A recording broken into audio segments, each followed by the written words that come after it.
At the G7 Economic Summit in France, President Trump said China wants to make a trade deal. The U.S. tariff dispute dominated the headlines. CBS News' Nikole Killion reports. President Trump wrapped up the G7 Economic Summit with a joint press conference with the host, French President Emmanuel Macron.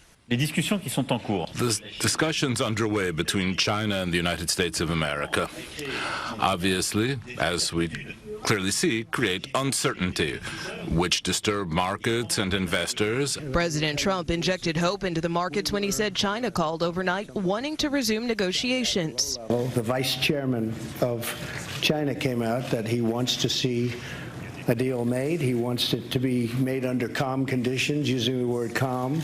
I agree with him on that. China's foreign ministry says it's unaware of the calls and added that China hopes the U.S. can come back to a path of rationality.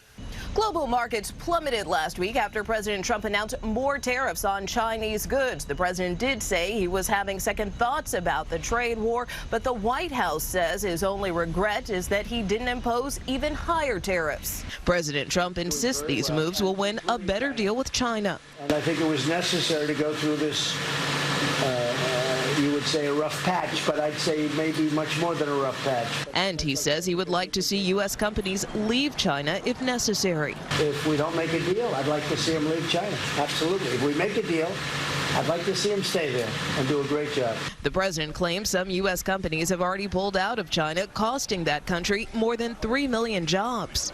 Nikole Killion, CBS News, the White House. The U.S. plans to raise tariffs on more than $300 billion worth of Chinese goods from 10% to 15% next week.